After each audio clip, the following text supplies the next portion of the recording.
Hi guys, this is Klazart being another audio commentary, and this time I've got a special guest commentator alongside me. I've got Mrs. Klazart here in the studio already giggling away to herself. Mrs. Klazart, how do you feel about doing your first ever StarCraft commentary? Oh, I'm really nervous. Why are you nervous, Mrs. Klazart? Because I've never watched a game of StarCraft before. I don't really know what it's about. Surely you must have gotten some sort of basic idea of what it generally is about from your husband having been such an avid fan and commentator and a member of the community for such a long period of time. Oh, actually waking up at 7 o'clock in the morning to someone shouting at a computer screen is not very educational. Okay, right. So moving on, this match is being played between Boxer and a player called Odin, who's a Zerg player, and it's being played on Andromeda. Boxer starting up at the 5 o'clock position in white, and Odin is at the 11 o'clock position. Sorry guys if I'm not getting my bearings right. It's difficult to concentrate when you've got such a beautiful person sitting next to you.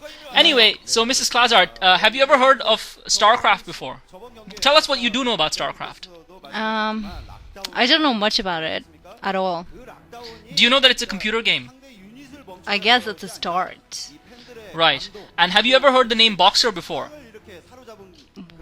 Yeah, I guess so. What do you mean? You're gonna have to elaborate a bit more than that, Mrs. Klazart. I don't know, I've heard you talk about him, like to your friends. That's all I know about him. And I know that he's supposed to be quite good. And what are your own impressions of him? Do you think he's a good player? Do you think he's a charismatic looking individual? Can you show me his photograph? We might show him if he comes up again. Did you not see him at the start of the video? He's the guy with the glasses. Okay. Alright. What do you think of the Korean fans? What do you think of the way the girls are hiding all of their faces in the audience? What's your opinion on that? Do you think that from a feminist point of view, this is a bad idea? I don't know. Are video games considered dirty in Korea? I don't think it's necessarily dirty. It does seem to be a cultural thing. I mean, would you equate the hiding of the Korean girls' faces to the wearing of the hijab in Muslim society? Obviously not, because they're doing it of their own volition. They're just doing it because they're shy, not because anyone's making them do it. How do you know that there isn't peer pressure and other things like that involved that's actually forcing them to do it? Because they look like they're really happy. They're just giggling away to themselves. They don't look like they're under any pressure. And what do you think is the significance of the fact that there's so many Korean female fans in the audience, whereas over here most women seem to think, especially in Ireland, that video games are for nerds and losers, including yourself. And it looks crucially like we've got, I think we had a 9-pool strategy here by Odin. I wasn't really paying much attention, obviously. Boxer looked like he put his racks down first. He's blocked his choke anyway, so this harass is going to go unwarranted by Odin. So you can just see on the screen there, Mrs. Klazart, Boxer's trying to maneuver that yellow SCV around. That's Boxer himself. So what do you think of him now, looking at him? What's your opinion of Boxer as a do you think he's good looking? Well, he's decent. He's not too bad. Is that the best you've got to say about not too bad? I mean, he's not like classically very handsome. Okay. Well, folks, there you have it. Mrs. Klazart does not feel that Boxer is classically handsome. So Odin and Zergling's just arriving to get a scout off at Boxer, unable to penetrate through. Meanwhile, Command Center going down for Boxer. So it looks like Boxer setting himself down here for the long haul, and I think that's going to work to his advantage. Meanwhile, Odin has taken his mineral-only expo as well. His natural is only just now coming up, and I think that from an economy point of view, this is probably going to favor Boxer slightly, since he did wall himself in and go for that Command Center build, and he's going to be able to go full on with his macro. So, Mrs. Klazart, what do you feel in general about video games and pro gaming? I mean, do you feel that it's something that you could potentially get into at some stage as a sport? I don't know. I think that I'd probably prefer to watch it rather than play it myself, because I don't think I have the necessary skills to play it. Okay, but how come then you resist all of my attempts to watch StarCraft matches with me, especially when they're big matches? Like I asked you to watch the OSL finals with me, but you refused, and you weren't very kind to the fans when you were asked to give some comments to them. What do you have to say about that in your defense? The only thing I have to say in my defense is that I wasn't talking to the fans, I was talking to you. They just happened to overhear what I was saying to you, so I apologize for my language, but it wasn't directed at anyone in the audience.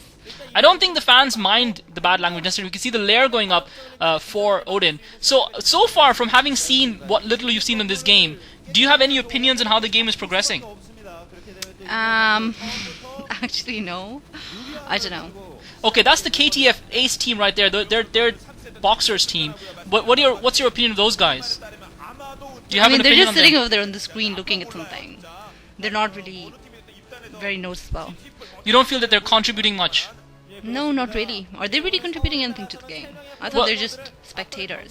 Well, they must be providing a psychological boost to their teammate, giving him some confidence and giving him the support. Obviously, that's important in sports. Okay.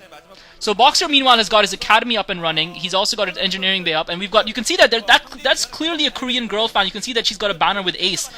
Meanwhile, it looks like Odin has got his Spire up. I think Boxer will probably be in a decent position to defend from this, because I did see an engineering bay go up as well. Boxer apparently has been playing quite well of late. Meanwhile, 2 Sunken's going down for Odin, and he's got his lair up, obviously. So it's interesting for him to put up 2 Sunken's already, considering that Boxer's only ventured out with 4 or 5 Marines and a single medic, and that little pressure is enough to force Odin into putting a couple of Sunkens out. Maybe he's afraid that Boxer's got something behind that choke hidden, and Boxer looks like he's setting up an engineer.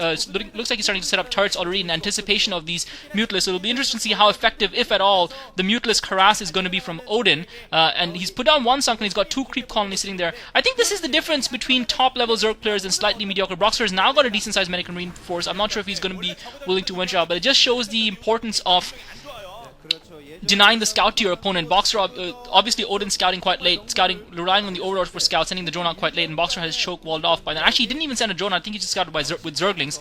And looks like, curiously, Boxer's left an unbuilt turret just behind his mineral line. I'm not sure if that's just to give him a line of sight, but obviously a group of Mutalisks would take that down quite comfortably. Boxer now building a second turret behind his mineral line at his natural expo. So, Mr. Klazar, do you feel you're learning anything about this game? Do you feel that you can understand who is which player? Do you at least see that much?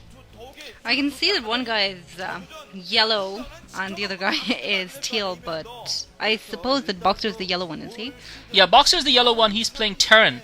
And you can see those little guys running around there, his Marines. And those buildings that we're just looking at are turrets. They're missile turrets to counter the air defense. So, I mean, StarCraft is probably considered to be the most tactical war game, the best game to represent how war works, even in the real world. What are your opinions on tactics and war in general? And military tactics? Okay, right now I'm just trying to concentrate on the game. So the fact that both the players have their air units up, does that mean that they're both kind of pretty equal in the game? Well, you've made a very good observation there in that definitely Odin has got his Mutalisks out, but Boxer doesn't have any air units. But these are the air units that are flying for Odin, and he's now heading towards Boxer's base. And what he's going to try and do, obviously, is try and do a little bit of harass and damage to his opponent's economy so that he can get ahead in the game. But his harass seems to be coming quite late, and I'm not sure how effective it's going to be, because Boxer, and Odin is in the white, as you can see, and Boxer in the yellow has got his defense set up. So now he's flying into his Mutalisk, and what he's trying to do is as soon as he came in within range of that supply depot, the positioning of the turrets was such that the turrets fired a missile off against the Mutalisk, and he was warded away. And Boxer seems to be in all-out defensive mode here, using the structure of Andromeda to his advantage, because